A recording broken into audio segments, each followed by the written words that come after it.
Well, good afternoon. Welcome to the annual Rabbi Marshall Meyer Social Justice Great Issues Lecture. I am Chris Woolforth, Acting Director of the Dickey Center for International Understanding. I'm delighted to be here to introduce our distinguished speaker. I'm joined in welcoming you today by my colleagues Richard Crocker, Director of the Tucker Foundation, and Susanna Heschel from the Department of Religion, who join me each year in selecting the speaker for this annual lecture. Those of you arriving a bit early will have learned a little bit about Rabbi Marshall Meyer, a tireless advocate for social justice issues in whose name this lecture is offered every year. This opportunity is made possible through the generous support of Andrew Lewin, class of '81, and his wife Marina, who admired Rabbi Meyer and who, through their endowment of this lecture, have ensured that social justice issues are perpetually and forever considered a great issues through our series. We are very fortunate to have Andrew Lewin with us this afternoon, and so I'd like to ask you to join me in thanking him, and by extension to his wife as well, who could not be with us, for giving us this opportunity today. So thank you, Andrew.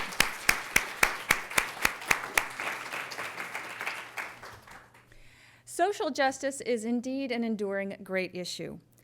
It's often a cause requiring the advocacy of some for the many who are unable to advocate for themselves.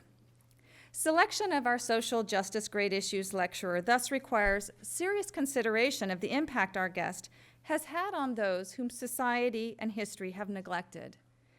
The impact of our speaker today will shortly become apparent, has been great, and her appropriateness valid for our lecture.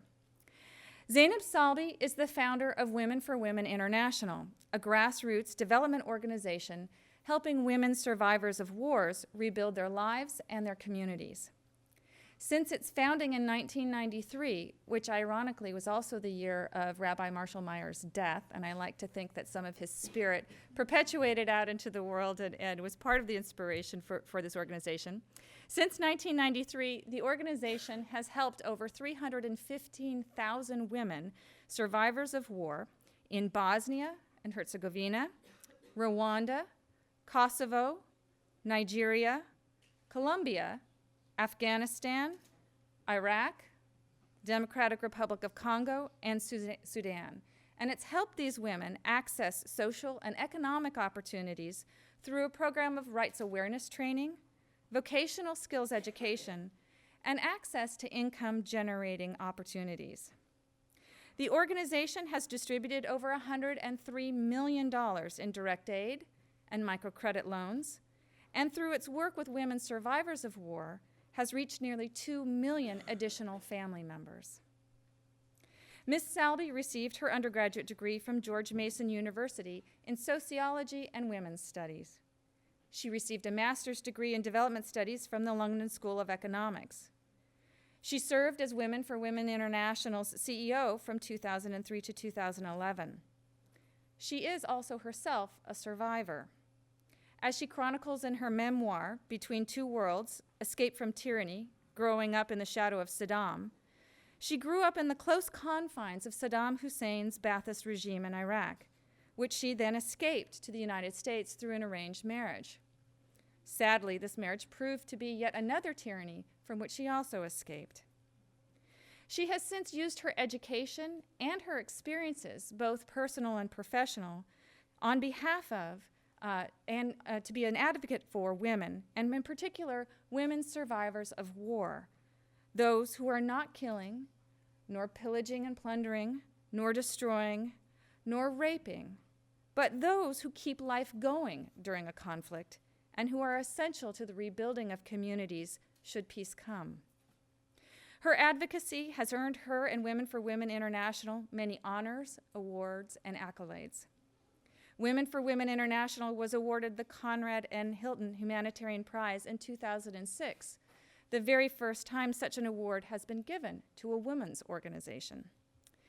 Ms. Salbi herself received the 2010 David Rockefeller Bridging Leadership Award, was named to the Executive Clinton Global Initiative LEAD program, and has been named a top woman activist and campaigner, a female faith heroine, one of the 100 extraordinary women who shake the world, and one of the most inspirational women in the world by The Guardian, the Tony Blair Faith Foundation, Newsweek Daily Beast, and the Economist Intelligence Unit, respectively. She is a World Economic Forum Young Global Leader and a member of the United Nations Secretary General Civil Society Advocacy Group, focusing on UN Security Resolution 1325, the resolution which urges all actors to increase the participation of women and incorporate gender perspectives in all United Nations peace and security efforts. Her 2010 TED Talk eloquently urges that women have a seat at the negotiating table following conflict, since they are the primary peacekeepers. In addition to her memoir, she has written a book, The Other Side of War, Women's Stories of Survival and Hope, on which her presentation today is based. So please join me in extending a very warm welcome to Zainab Salbi.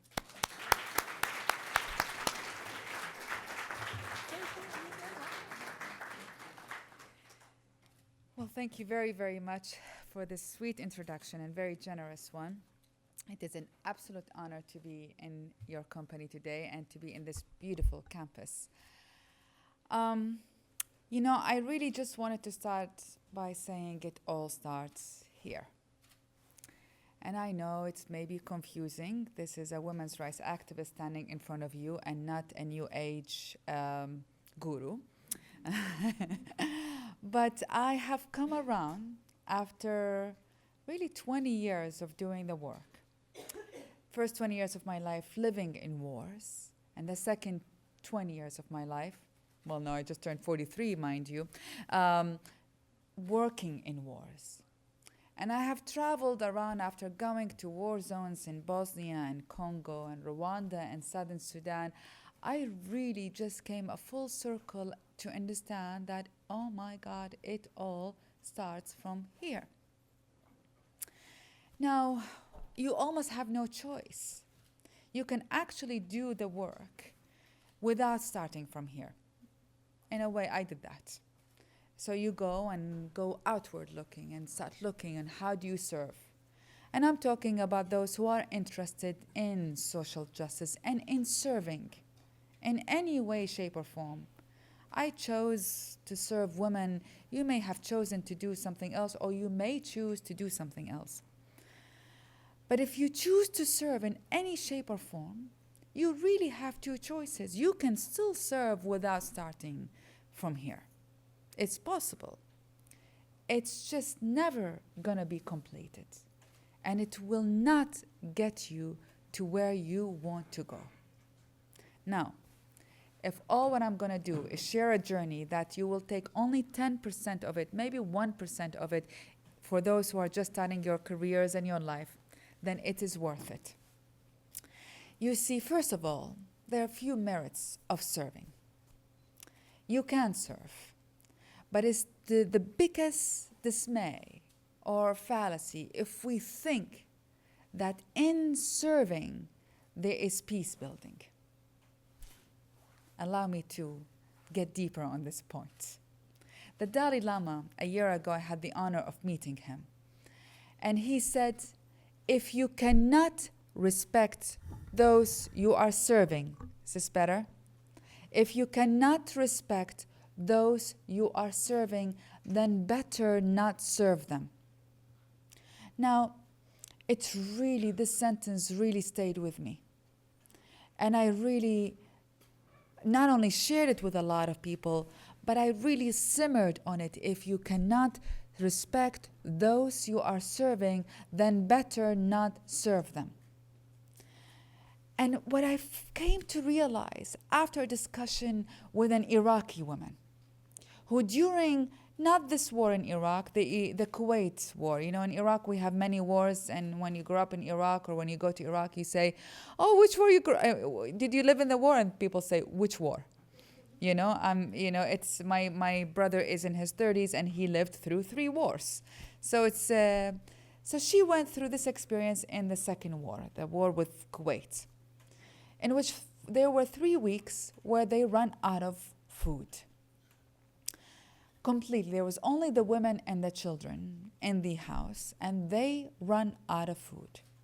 She talks that the only thing they had is the leftover from, back home we clean the flour with I don't know what you call it.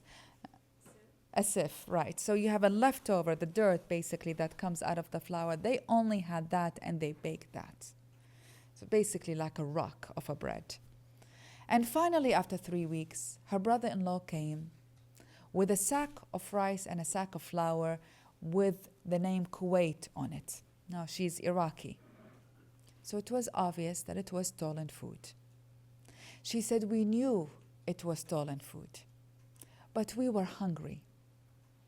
And we had no choice but to eat it, even though we know stealing is a sin. So we cooked it in silence. We baked the bread, we cooked the rice, we ate all the women and the children. My brother-in-law stayed on the side, could not eat. And after we put the kids to sleep, he came to us and he said, this is stolen food. And she said, we looked at him and we said, we know that. And we know it is a sin to steal. But we are hungry, so we are eating it. Now I get emotional when I think about this story. But it's a story that illuminates for me that when you are hungry, and it is something that I have personally not experienced and very grateful that I have not experienced. And so you should be very, very grateful in case you are not, that you have not experienced hunger. So I'm constantly trying to learn what it means to be hungry. You can't serve if you do not understand, right? So when I talk to Radia, the Iraqi woman, she talks about that moment where it did not matter where the food came from. Even if it was from a sinful place, haram in Arabic, it did not matter. She could have gotten it from stolen place. She could have gotten it from a helicopter, someone dropping the food on it. She could have gotten it from a humanitarian aid worker. She could have gotten it from someone who gave her food begging in the street. It did not matter for her as she wanted to eat. Now, from a giver perspective, we often confuse the act of giving with building peace. And in her case, no. She just wanted to eat. If you really wanted to build peace, it's a very different exchange on a different level. You see, I went a whole year last year talking about what the Dalai Lama said because I was so curious. If you can't respect the person you're serving, then better not serve them.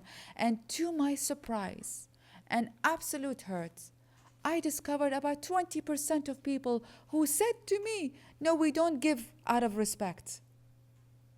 Now, fine, but don't confuse that with peace building.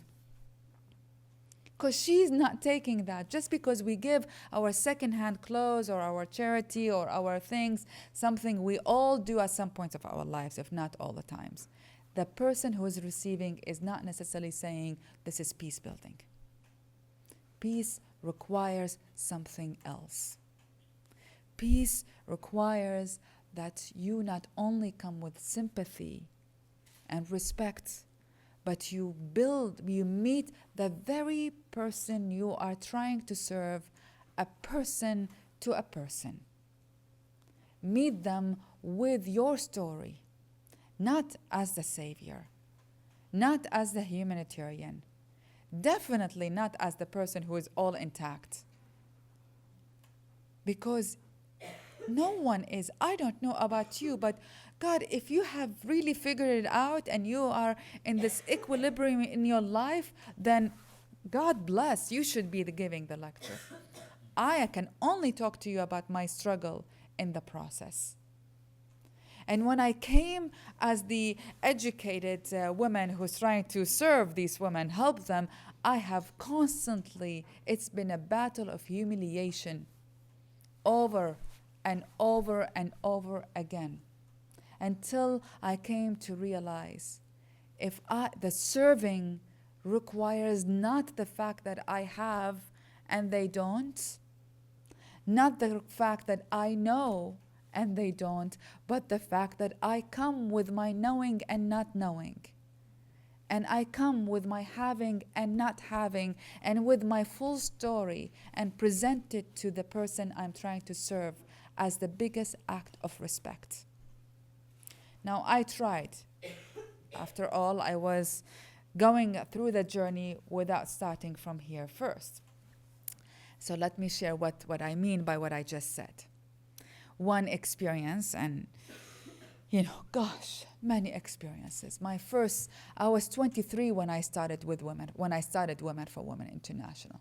I had no job experience. I had no work experience. I had nothing. I was 23. I was a recent refugee from Iraq. My family was in Iraq. I was stranded by myself in America. And there was Bosnia, a country that I had no idea who they are, what they are, everything, nothing. I don't have any affiliation with Bosnia. But there was war, and there were rape camps, and there were concentration camps. And there were women who were given numbers, and when their numbers were called, they had to go to another room and get gang raped as they were in the rape camp. And I was taking, at the time, a class on the Holocaust. And then I was like, for the first time, I'm learning that in Iraq, no one taught us about that. But in America, I was learning, never again, and all of that. And there was Newsweek and Times Magazine coverage on the concentration camps in Bosnia. So the only drive I had is that there was something wrong. We promised ourselves as humanity not to do it, and it happened again. And I went to a strange land with strange people. I have nothing in common, and they have become my family now. And I went from the perspective, I have a degree in sociology from George Mason University and a master's degree from LSE. And that was the biggest humbling experience. First, I said this organization is to serve women survivors of rape. Only rape victims can come. And the women, they're like, no. We are vulnerable and we do need help. But if you're going to create an organization where there's going to be a line of people, of women, only rape victims, you're going to stigmatize us. But you see, from this perspective, from this end, people only want to help rape victims, or only want to help widows, or only want to help single mothers. That's what's appealing for, to fundraise and to get media attention and all of that. The women there, they're like, you either help us all or you don't help us. And in the process, they showed me not only the raped victim, but they showed me the mother who escaped with her 2 sons from a house in Bosnia, from a small village. And she kept on, as she was telling me the story, she said, we kept on turning around and seeing our house being burnt. And in the description of the story, she's crying and shaking. And there was nothing in me that knew, everything in me knew that she deserved as much help as a rape victim does. But in here, we had the projection, only this category deserve help. This woman was not raped, was not a widow, was a woman who saw her house burning and all her memories and belongings. There was a time in which we launched microcredit program, and I wanted to help a woman start a business plan in Bosnia again. And she wanted to do chicken. Now, I have moved from being a very city girl who had no idea about anything in nature. When I saw a bird, I was like, whatever. Now I am in love with nature. I just like all my learnings are in nature. The women that I thought I'm serving taught me that. So she wanted to have a chicken farm as her business. And I was helping her calculate. And I, was, saying, okay, how many chicken you need to have and how much is an egg and what kind of food and shelter and inoculation and all of these things. And really, I'm learning about chicken. I'm just helping her do her business plan. And then I said, well, how many eggs a chicken give a day? That's when I lost complete credibility. Completely. Anything in all my degrees, all my knowledge did not go anywhere. She looked at me and she didn't say it, but I felt it. More like, seriously? You're going to help me? 1 egg. A chicken give 1 egg a day. Now I see people who know that in this audience. Usually, most people, out of thousands of people, couple of people raise their hands and say 1 egg. I actually now have chicken myself and have eggs, so I pretty much know, although I feel violation every time I steal the eggs. But, but it's a simple knowledge about life. And I came to the conclusion that I may have my degrees. I may have read theory of so-and-so and the theory of so-and-so and the discipline of so-and-so and this economic theory and this development theory and this feminist theory.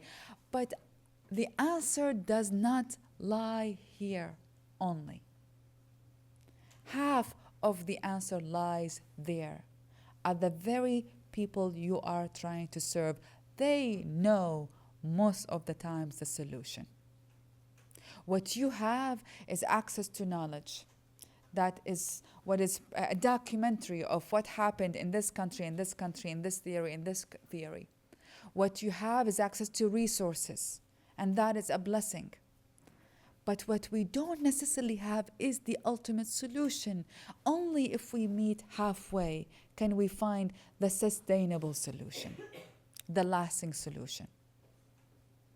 And the other half is met by the very people we are trying to serve. Now, if you do not respect those you are serving, you will never hear their solutions. You will only dismiss their solutions as primitive and uneducated and ignorant and all of these things. But if you only hear them, you will find there are lots of the solutions already lying there. Sometimes it's as simple as, if I may switch to a very simple example actually, in the last war in Iraq, in the American, this last war in Iraq 10 years ago, when I first went right after the invasion, Iraqis would stop me in the street. I am from Iraq, so they figured that they heard me speak English and they figured I'm somewhere in between. So they would tell me, like strangers would grab me and they say, please tell American soldiers they are wearing too many layers of clothes and it's very hot in here. And they will snap at us because it is really, really hot. And we cannot afford them to snap at us. We are traumatized people. We cannot afford them to snap at us. We will explode if they do. Very, right? I mean, like I almost laughed the first time I heard them. I heard people telling me that. But literally people were grabbing me in the street and they say, please tell the Americans, please tell the Americans. Now it's 120 to 140 degrees in Iraq. And people do lose, believe me, I practice yoga and meditation every day and I lose everything when I'm there. It is really, really hot, and you lose your balance when you are there. And so people were afraid that American soldiers who are wearing 50 pounds on their clothes, that they will snap at them. Basic thing.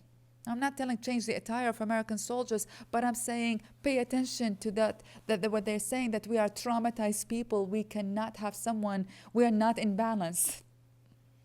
And we cannot have someone poke us in a different way, even if it's by accident, even if it's not intentional, because we will explode. We're barely holding it together. Basic things. But if you do not respect the people you're serving, you'll never be able to hear them.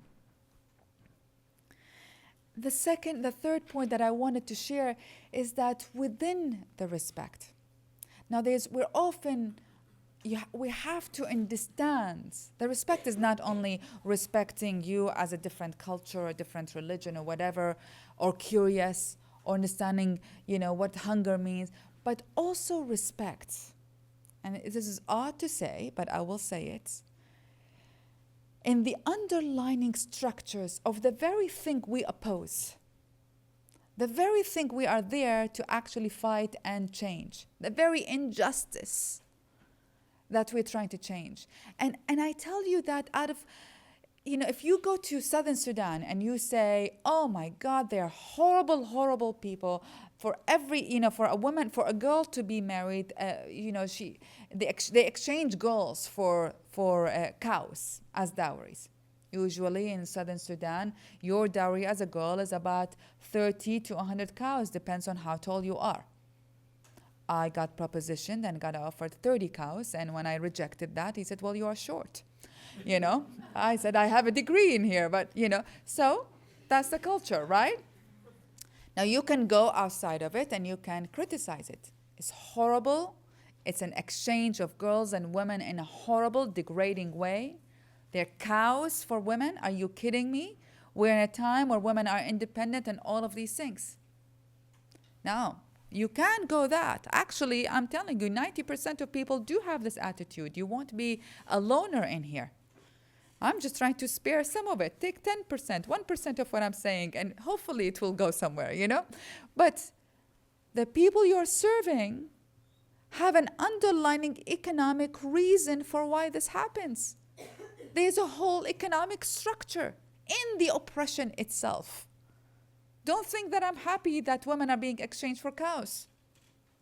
My utter belief, my whole existence in this world is to get to a stage, to see a stage, and if I contribute to it 0.1%, that I would be a very grateful person, where we live all in a land where every woman has the freedom to make whatever choice she wants to make. That's all what I mean. She could be having bad choices, good choices, right choices, wrong choices. It doesn't matter for me, as long as she has the opportunity to make her choices in life.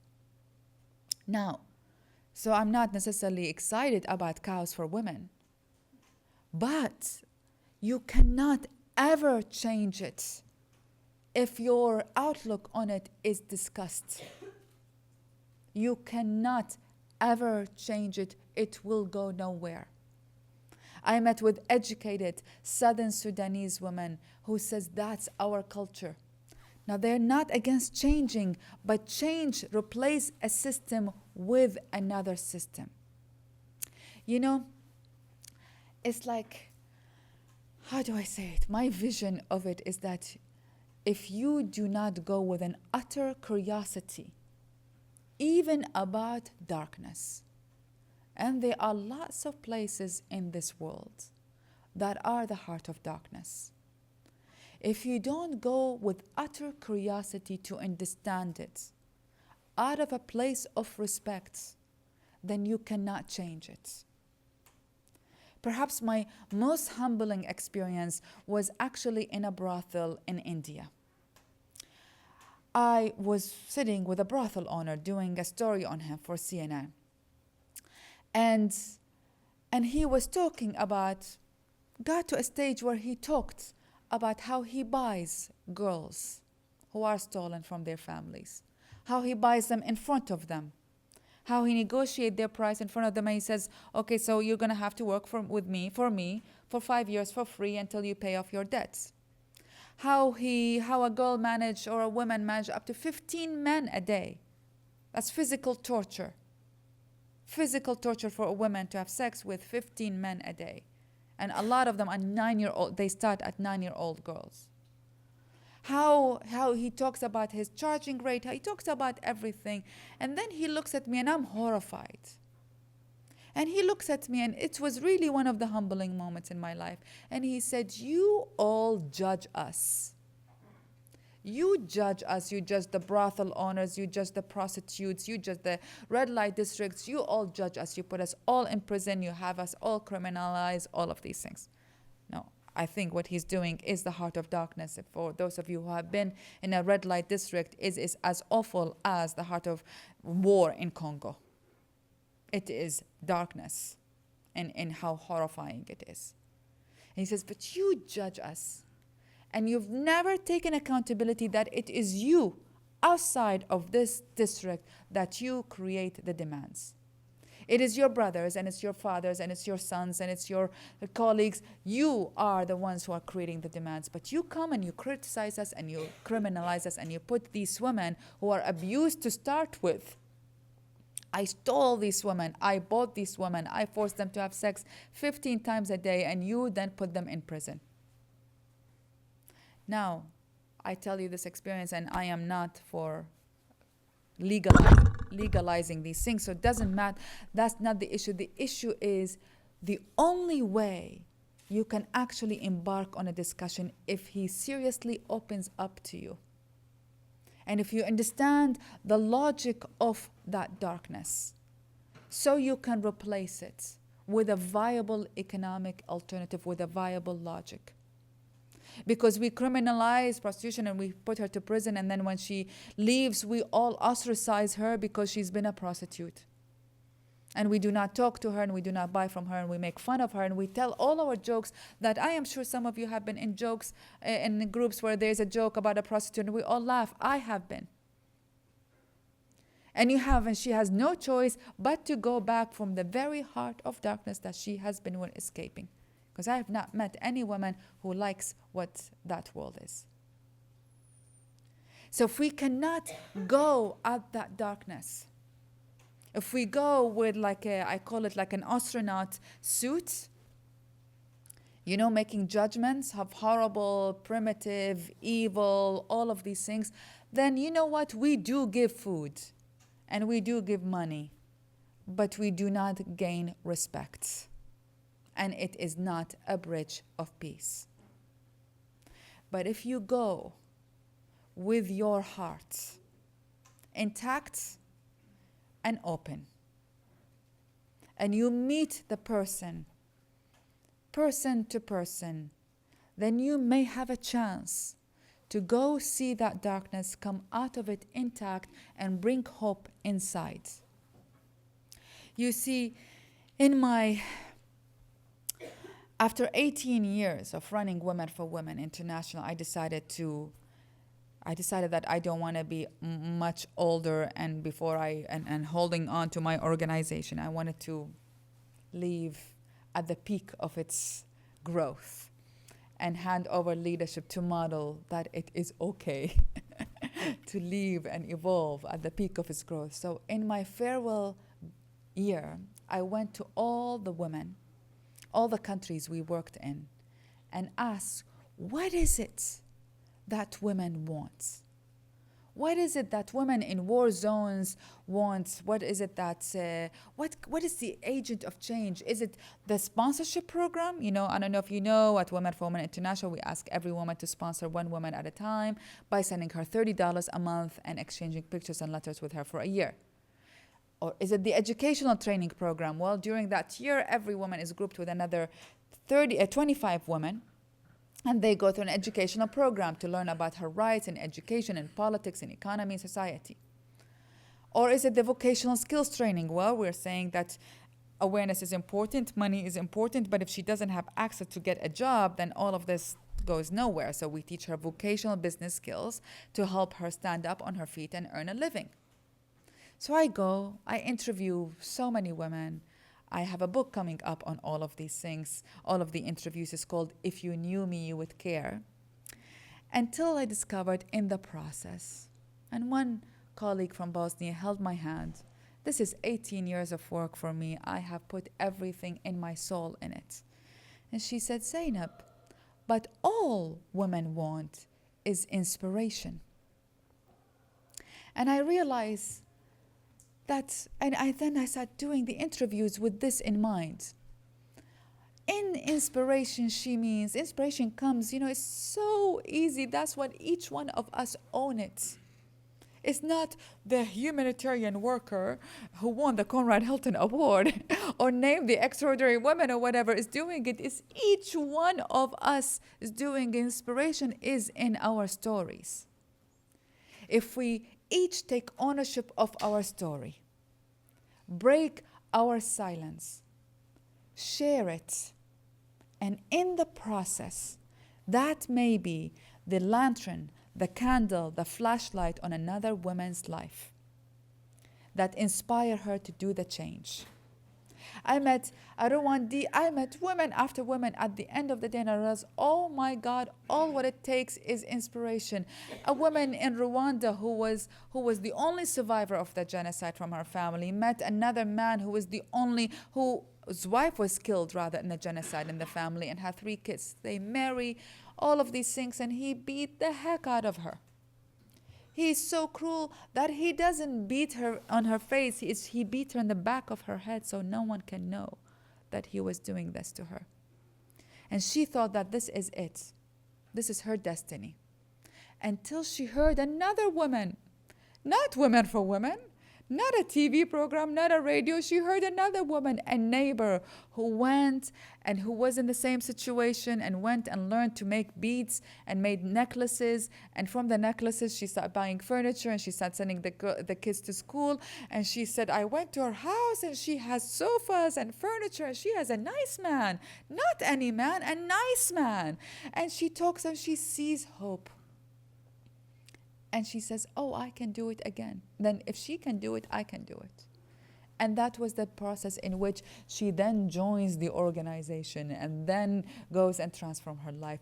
What I'm trying to say is this inspiration happens when each one of us tell our stories.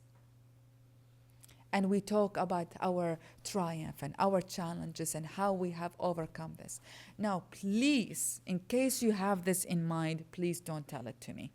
Because between now and then I get people who say, I'm so sorry, I don't have your story. I have no story. I don't have your story as in, yes, my father was Saddam Hussein's pilot. I grew up knowing Saddam Hussein. I was raped. I was a refugee. I was poor. I don't know. It's like, I don't have your story. Please. Seriously, if you have not gone through this, don't feel bad for yourself. But let me tell you something. Everyone has a story. And that story, it is the story to your heart. And if you have done the story, you are my Dalai Lama. Because that's the heart story, where you can find your peace, where you can find your equilibrium inside your heart.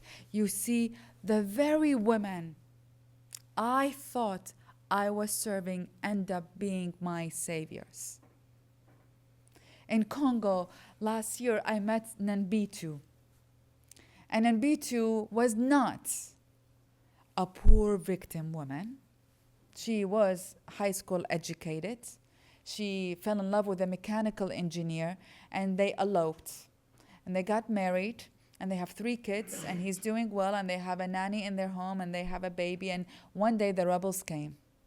And the rebels took everything, pillaged everything from the house, and they took the mother, Nanbitu, with few other mothers from the neighborhood.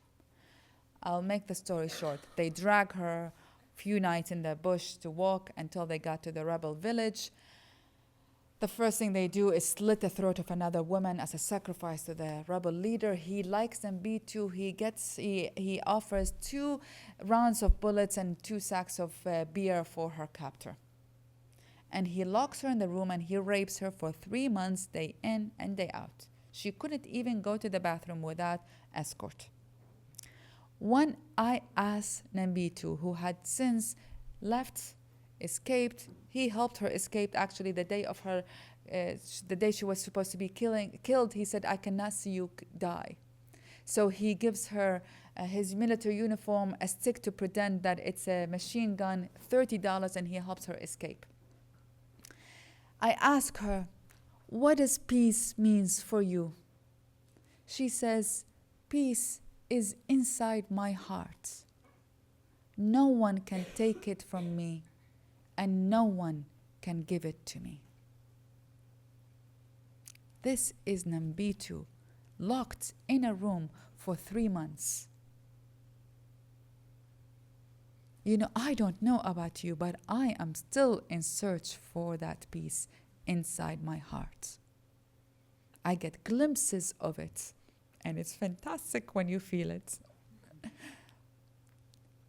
But I would never be able to articulate it the way Nanbitu articulated. That's the warrior journey. If you meet the very people with your story, not because you were raped or not raped, you were a refugee or not refugee, you were poor or not poor, this is not relevant. The relevant part is, how did you get to your peace inside your heart? And in that story, there is an inspiration for someone else. And in that inspiration, there is a bridge being built of peace that has nothing to do with food. Though food is important, just don't confuse the two. though money is important, though a job is very important because it's all about integrity and dignity of a person. But if you don't do it from here, then you just can't do it. You just can't do it. And in order, you can't create change if you have not been aware of what change means inside your life. Now we go to all these communities, right? And we talk about social change and the change in social norms. And how do we get a woman to understand her value from, someone who is worthless to someone who has a power of a voice? How can we get a man to stop beating his wife? How do we get all these, people, poor people in Afghanistan and in Iraq and in Rwanda and Southern Sudan to do all of these things? And we expected with our metrics and measurements, which we all want, and all these concepts, to do it like this. And if an organization or a group or if you don't do it in this period, then we are failed. Now, unless you know change in your life and how hard it is, you can never appreciate the change we are talking about. I mean, how many of you just struggle to change your routine from not exercising to exercising? Or, no, I'm serious. Or eating junk food to stopping eating junk food. Or smoking and stopping to smoke. Or, how hard is this? Tell me. Everybody go. It's not easy at all. I have to drag myself and have 1,000,000 notes in my room so I can go to my yoga class at 7:15 in the morning. It's not easy to have this change. Now, we expect, someone who has gone through, hell, to go through the change in a year.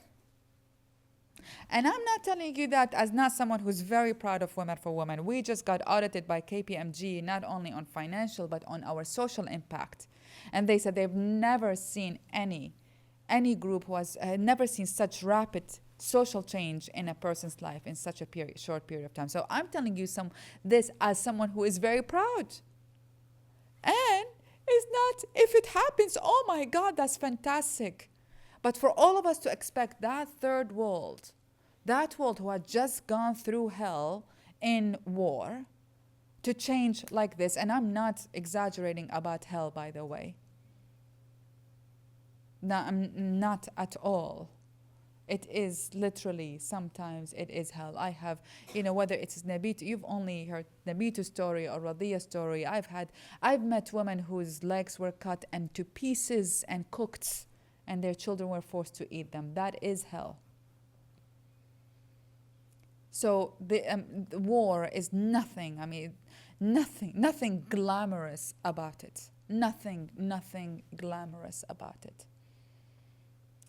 So if we expect people who have gone through this hell to change just like that, while we are still struggling to go to the gym every day, then we have unrealistic understanding. And that's what I'm saying. The journey starts from here. If you are not aware of you cannot create change in her.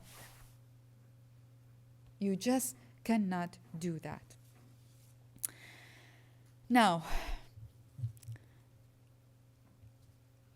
I know I was supposed to talk about the other side of war, which is usually what I talk about. What I wrote in that book was about seeing wars and peace from a woman's perspective. Because we see war and peace only as men see it. And it's not wrong what men see. They see the frontline discussion. They see the battles, the politics of war and peace. It is a very real thing of what men see, but it's not the full story. Not the full story. The story is that there is another side of war, and that is what women see. If men lead the frontline discussion, then women lead the backline discussion. If men lead the discussion of fighting and the troops and the planes and the bullets and the tanks and all of these things, then women are leading the food and the hospitals and the schools and the factory and all of these things. They keep life going.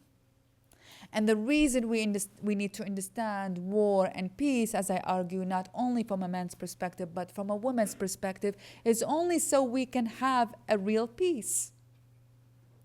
Because when a peace is being determined by those who are fighting or seeing the frontline discussion, the politics of it, then it becomes only about the ending of fighting. And if it's seen as the full spectrum of what it is, it's about food.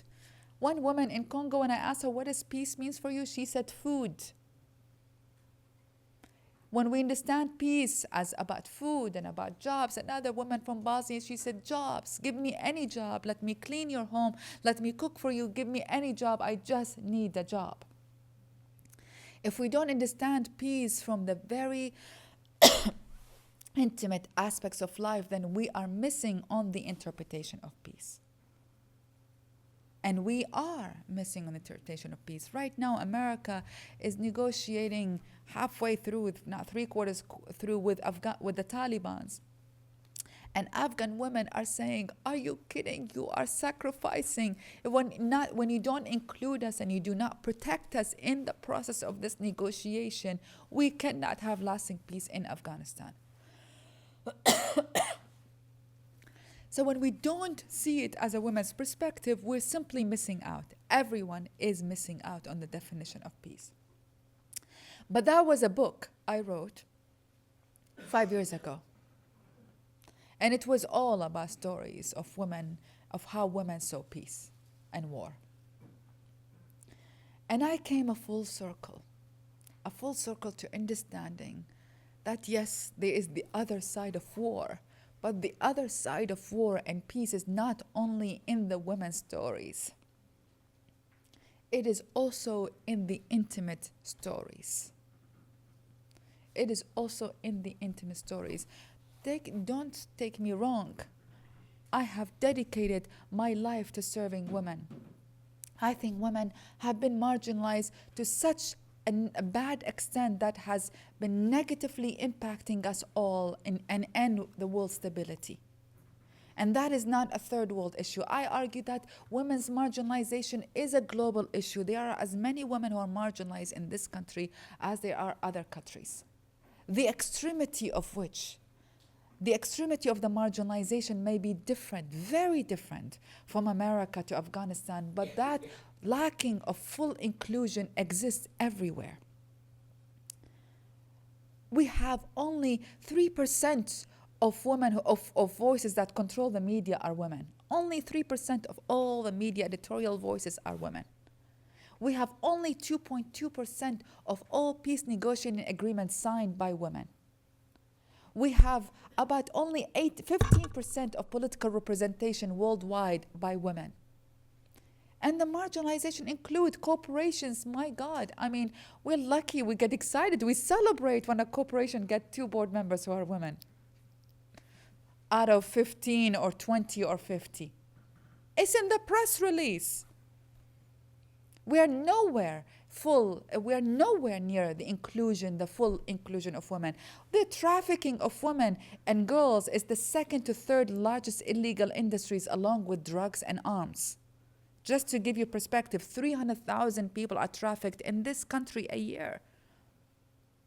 You take any issue, environmental issue, and you'll see women are marginalized the most. They are the ones who have to carry water every 2 hours a day on average in places like Southern Sudan. I asked a woman in Southern Sudan, what does peace means for you? She says, water. No, really, after water, what is peace? Water. But really, I just really want water, because she walks 2 hours each direction to carry gallons of water. If you want to talk about a green movement, it's impacting women. If you want to talk about food productions, women are 70 to 80% of the farmers of the world. They produce 60% of the food of the world. They earn less than 10% of the income, and they own less than 2% of the land. Complete marginalization. If you take violence, 3 out of 5 women are violated in this country, rather worldwide. I think it's 1 out of 5 women in this country. And if you want to know more, watch Nick Kristof's Half the Sky movie on PBS. But you take any issue and you will find women are at the heart of it. And yet women, when we talk about discussions and solutions and theories and development strategies, women are at the margin of it. I still attend discussions on ending poverty and new goals on poverty and all of that, where I am one of 2 women in it. Even though everyone knows that, those who are impacted by poverty the most are women. There hasn't been there. If we are climbing a mountain, we are halfway in the mountain. We are not on the top of the mountain yet. There's more awareness, there's more clarity, but we are not fully there yet. Now, I'm telling you that as a women's rights activist, and I'm telling you the other side of war is not only laying with women, it also starts here. It also starts here. Only if I tell my full story and own it and meet the very women with my full story, a person to a person. So, some of you are young, some of you are younger.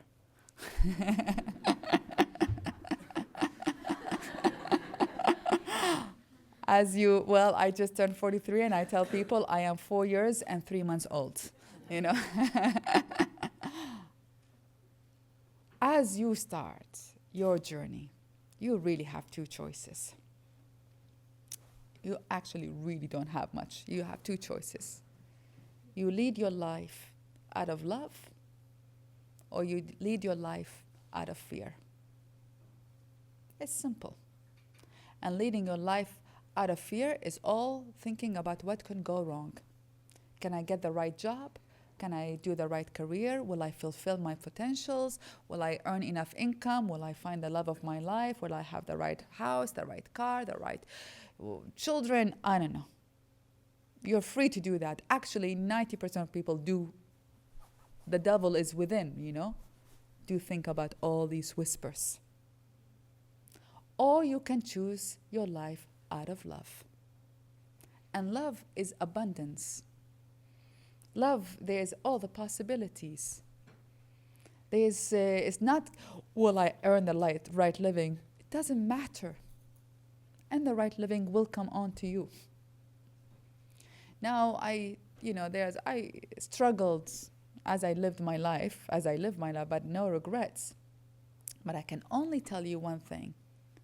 When I started as a 23-year-old kid, starting Women for Women International, which is now a major women's organization, most of my friends, actually all of my friends, except my husband at the time, did not make fun of me. All of them made fun of me. All of them said, "You're ridiculous. Go get yourself a job." All of them said, "What's the point? What, you're trying to be a Mother Teresa?" And I kept on saying I have a better fashion sense than her. But, but it did not matter. I do. And God bless her soul. But all of them ridiculed me. Said that, "Oh, you're just trying to be I'm serious. They did use these terms. "Oh, God, you're boring us with all what's happening in Bosnia and Rwanda." And over the years, these people are very proud of me. And they come and they say, "Oh, Zainab is our friend." The truth is, it doesn't matter whether they are, obviously it didn't matter what they thought. But what matters is, if I die today, I will, honest to God, die a very happy, content, fulfilled woman. Because I walked my journey and made mistakes with it, but jumped off the cliff as I started something that was ridiculous at the time. Do you know how many jokes we got on the name Women for Women? I will not explain, but you just change the middle word and you'll go ahead with it. It's a lot of fun. But, so, do you know how many jokes? I still get jokes of, "Oh, Women for Women." Even when I go to political meetings. But this very thing led to $100 million, 300,000, 315,000 women, millions of people. And its impact was beyond the women. It was the husbands. You know how many husbands come and say, thank you for making our wives happy? Or children who are happy?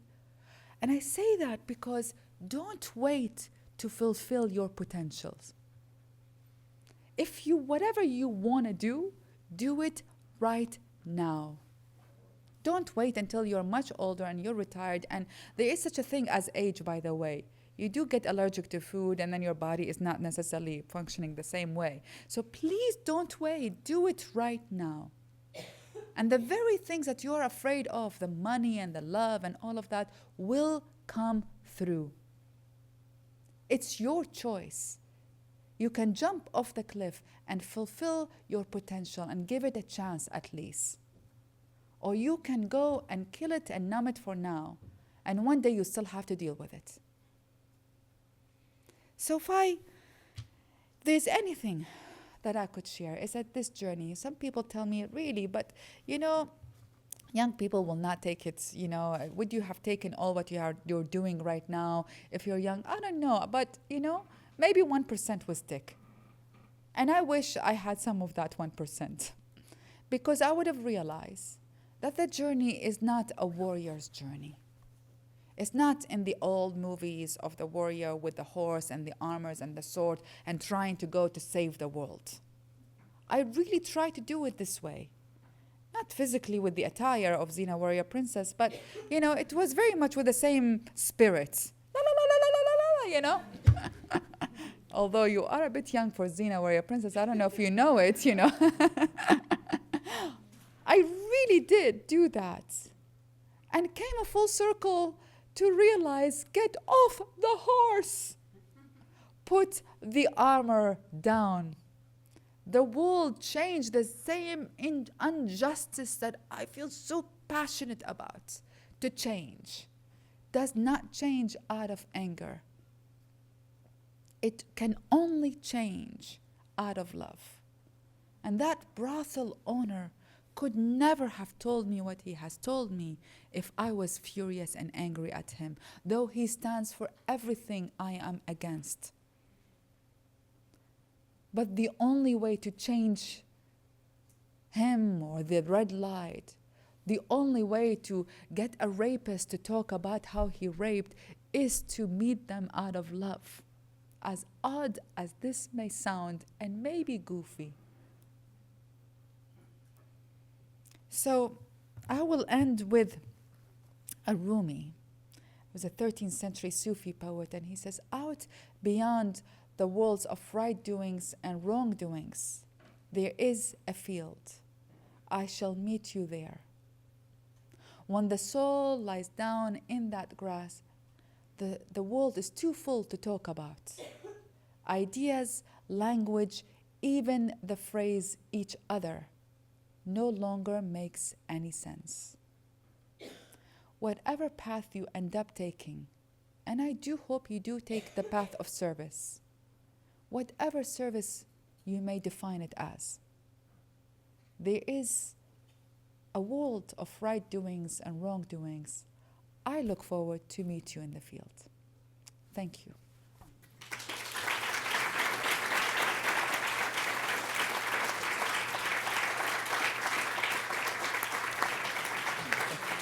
Please go for questions and answers.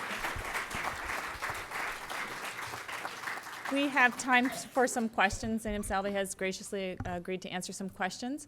I don't believe we have microphones being run in the auditorium, so I'll ask. We do. We have microphones. I'm going to let you call on people as they raise their hand. We have microphones, so please wait until the microphone comes to you and take it away.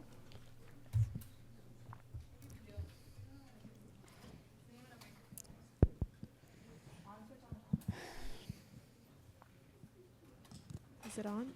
Hello?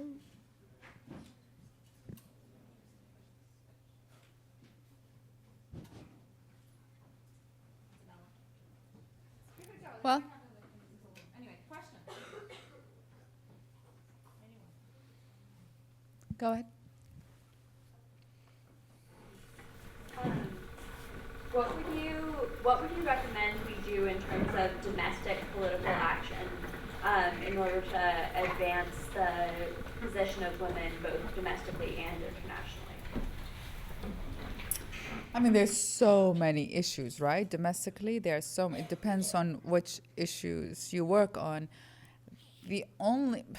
There's no right or wrong answer in here, and there's also no right path or wrong path. It's just go all the path. The only thing I can tell you is what I have done is I actually use the work of American women and the challenges they face as a modeling to open up discussions that are very hard to open. And I'll tell you what I mean. And it first happened in Bosnia, and then since then we have done it all over the countries, and they all work fantastic. Often women blame themselves on domestic violence in at least many parts of the world. She feels she's the one who is doing something wrong, and that's why he's beating her. And there was a time in Bosnia in which I was with a group of about 40 women, and one of them was severely beaten, and we tried to bridge the subject, and all of them said, no, we don't have such an issue. One woman said, my husband treats me equally. He just beats me up between now and then, but he treats me equally, don't worry. So the only way was there was no way to actually open up that subject. And finally I said, well, let me tell you about so-and-so story in America. And they're all like, what? And obviously, domestic violence exists in America. Actually, its rate has not been reduced in the last 30 years, despite of legal reforms in the process. Very good legal reforms, but the rate of domestic violence has not been reduced. But I talked about an American woman who faced domestic violence and all the steps she had to do to save herself from the process. And it was in the vulnerability of America that opened up the Bosnian women at the time, and since then all over the world really, of talking about their domestic violence, because there's oh, it happens in America, and I was like, yeah, it happens to America. And that was like, okay. And out of that 40 women, about half of them raised their hands after that story and said, okay, it happens to us. Now I'll take the part about America and globally. America is a leader in the world. Now, a lot of people see that leader, at least the women in that leadership space, as all Wonder Women. I've met many women all over the world. So, well, if I'm in America, I can also be successful and nice and all of that. Because I'm in this country, I'm doomed, Now, there's a truth to that. I'm personally one of those people very grateful to this country. If it wasn't for America, I don't think I could do the journey I have done in my life. Really, I'm incredibly grateful. On the other hand, there's also the humanization of America. Good leadership is leadership that shows vulnerability. We are not in a Wonder Woman outfit. That's also outdated for you, but it's my age. I'm talking to And so if to actually take the Wonder Woman outfit and say, this is the American woman, here's the story that we face, there is nothing better heart-opening and bridge-making than that. Just last week I was talking with a friend who is hugely accomplished, was going to Jordan and was very worried about doing anything and saying anything to Jordanians because she said, I don't know anything and I don't want to tell them about my success and I want to really learn about them. And I was telling her, well, let me just tell you, what your attitude can piss off people, because it's like, oh God, here's this American coming and just curious about our culture and not really necessarily telling us anything about who they are. It's just it's just like a one-way curiosity. But if you switch the discussion and if you say, here's who I am, this is my story, this is how I'm dealing with the issues that I'm being challenged with, and make it real. And make it from the heart, because the heart has a common language. There is no Japanese and French and Arabic in it, It's the same language. Then you actually can get so much more information about the Jordanian culture. So much more, because you have just actually communicated your story as an American woman, which is not a Wonder Woman, but a woman who has plenty of opportunities and a woman who's also struggling to find her peace.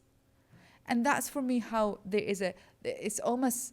So I want to do, something that explains America to the world as much as explains the world to America, and do that bridge both ways, because right now it's not a mutual bridge. I hope I answered. Any other questions? There? Okay. We talk a lot about, there are a lot of organizations that help women change the way they feel about themselves and also, empower them. But a lot of the problem seems to be the attitudes of men and boys towards women. It's easier to reach women because if they're abused and they feel hurt, then it's easier to say, come to my institution, I'll help you. But how do you reach men and change their attitudes towards women? Brilliant. I don't want to start any other organizations, but if I have the energy, I would do Men for Men. And I can only tell you about my journey. I moved from being very angry at men for all the rapes and the crimes and the wars and the things that they have led, to finally, to actually a couple of experiences where I was like, huh? And I backed off and I was like, oh my God, I have been cornering men as bad as much as women are being cornered as victims. Or rather, cornering men as aggressors as much as women are being cornered as victims. And both are wrong. There's the good, the bad, and the ugly exist in all of us, in the women and in the men.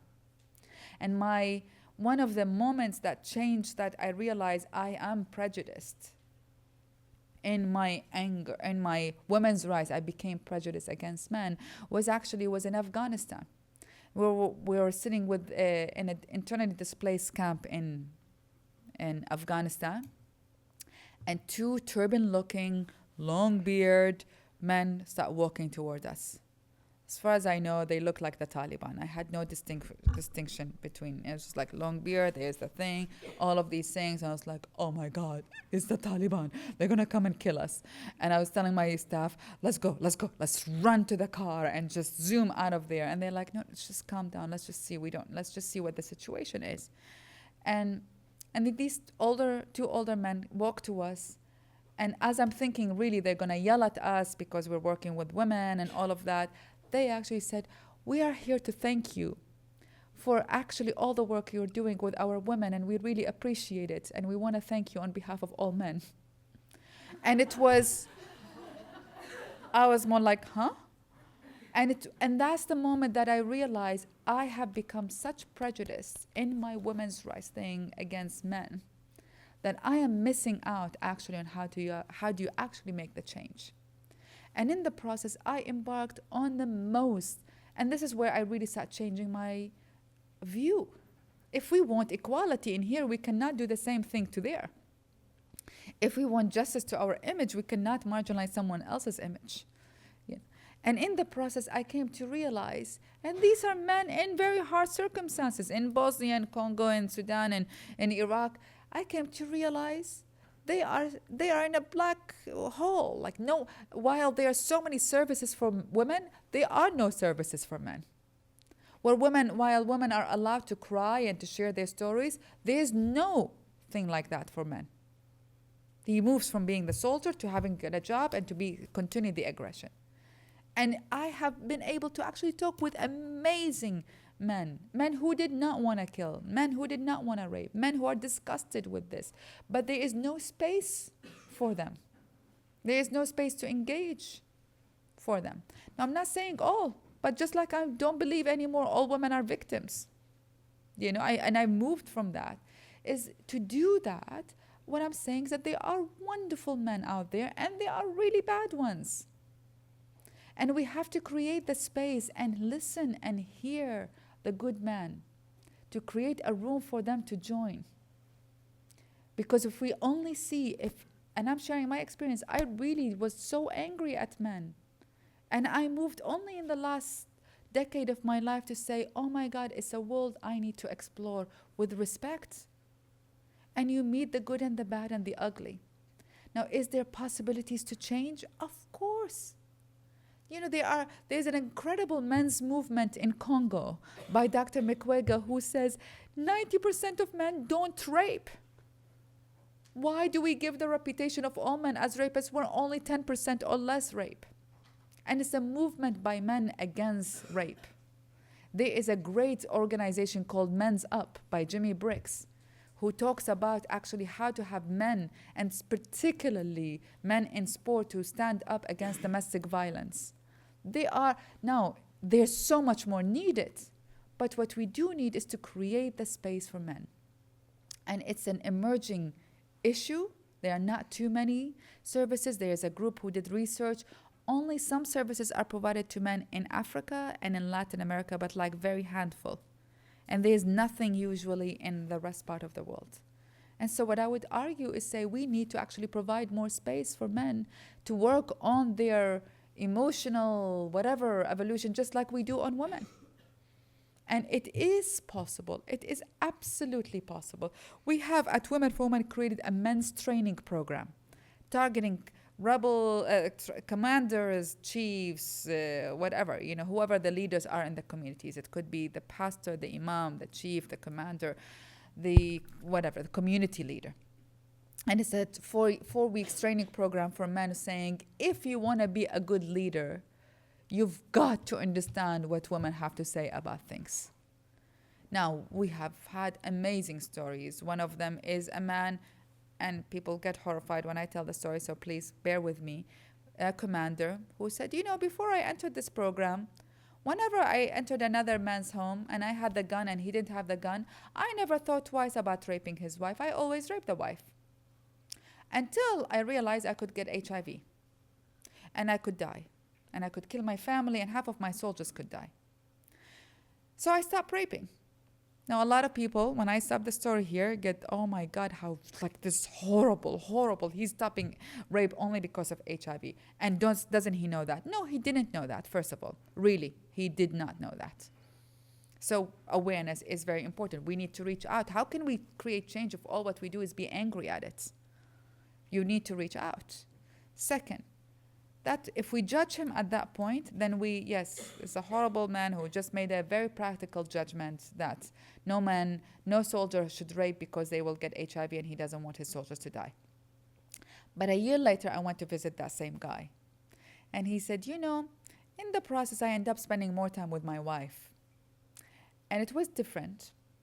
And I started telling her little by little, as I spend more time with her, we start trusting each other. So I started telling her how much I make. And she started telling me how much she made. And eventually, after 6 months, we started saving together. 6 weeks or whatever. After 6 months, we moved from a straw hut to a mud home. Much better. And he says, now I spend all my time with her, going from one neighbor to another and telling them how happy I am. Oh, could happy stories be like that? Yes, it can. Could there be change? Yes, I believe in the possibilities of change. Otherwise, no one should be in the business of service if you don't believe in change. But does that mean, and this is a bad story, this is a hard story, it's not easy. This is a rapist who have done the transformation, and he still need to deal with the punitive aspect of what he has done. But can there be transformation? Yes, and we can only go about transformation if we stop being so angry at it. We have to look at it. We have to do the change in a different way. And men, we need more dialogue and more opening with them.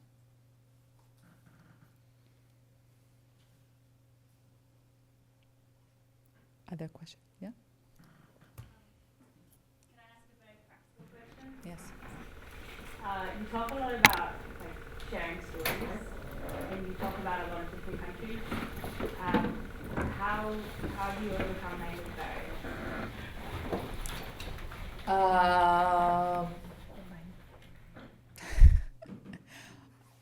I use translators, that's all the times, but I also teach myself the practical words. How much is this? Take me to this place, and I remember the answers. So I negotiate. I love negotiations. I embarrass my friends when I'm in a taxi. It's like, no, absolutely not. You have to do that. But it's part of the practice. So it's more my gestures than the language. But I really memorize the practical things I need to memorize and the answers that I need to get. And that's how I survive in urgent situations. But otherwise, I always have a translator. And there are always nice, beautiful people in the world.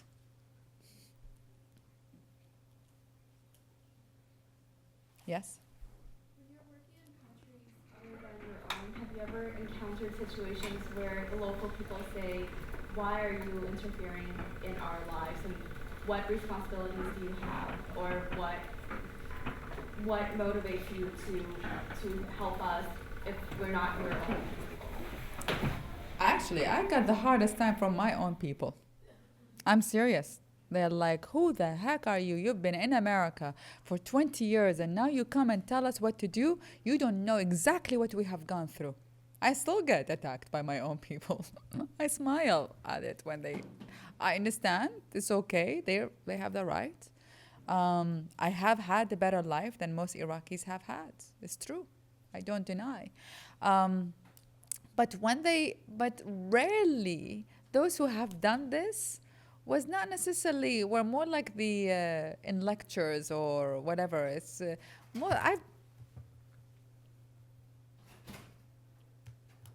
I haven't. I mean, really, the only people I have gotten it from is from Iraqis, but it was more from the hotel service, receptionist, that I was, whatever, there was issues with the hotel bill. There was more like, not from the women that we work with. Never from the women that we work with, but I wouldn't doubt that there will be in the back room whispers like, who the heck is this?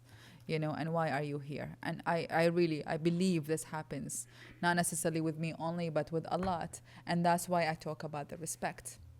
Because when you don't have the respect, then you trigger the anger of the other person. Here they come, imposing their values on us, because in other countries I am the foreigner, imposing all these stuff on us. They are not from our cultures. They don't understand.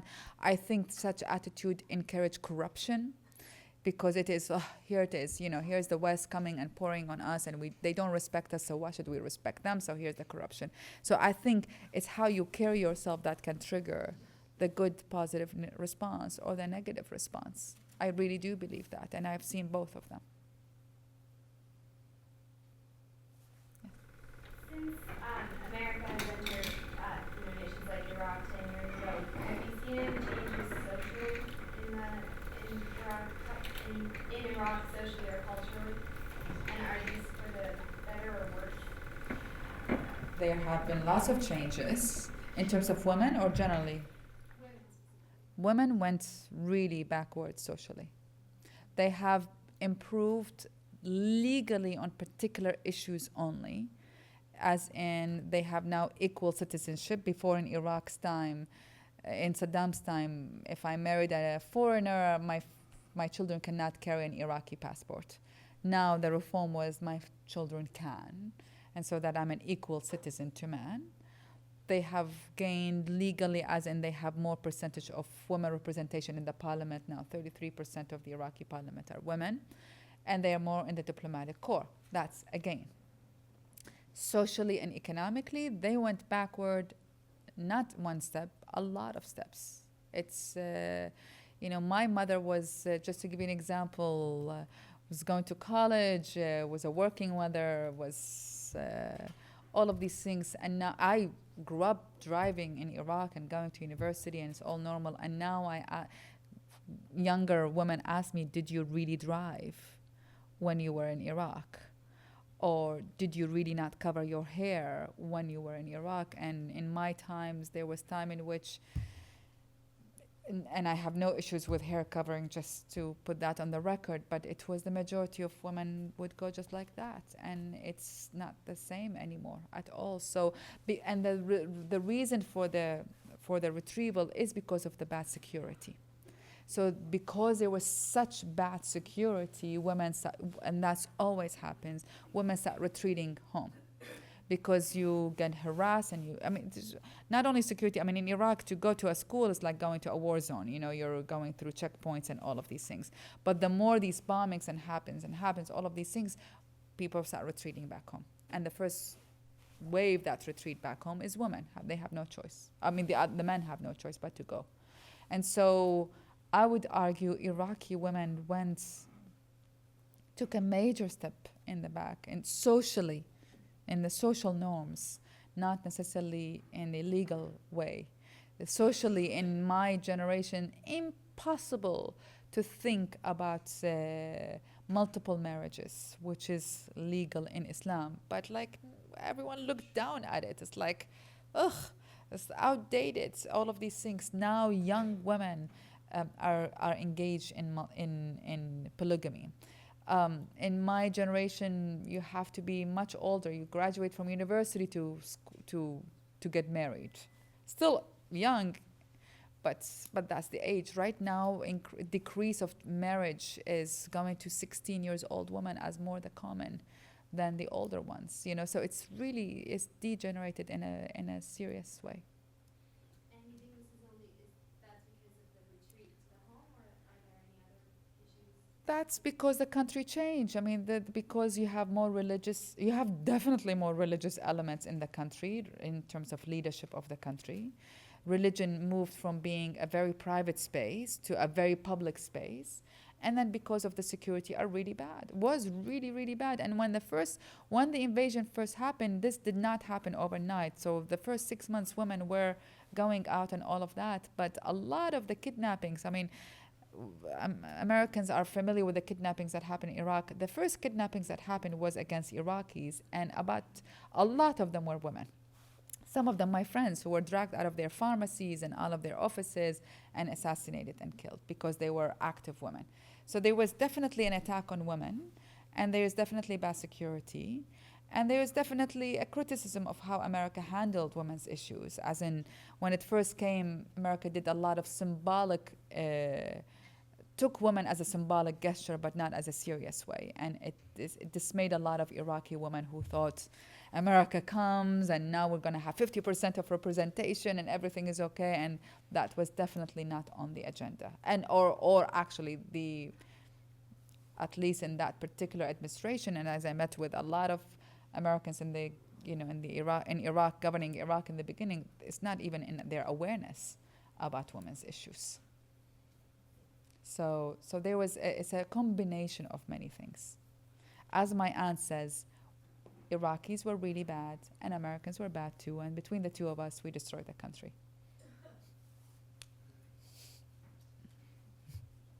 Yeah. Thank you.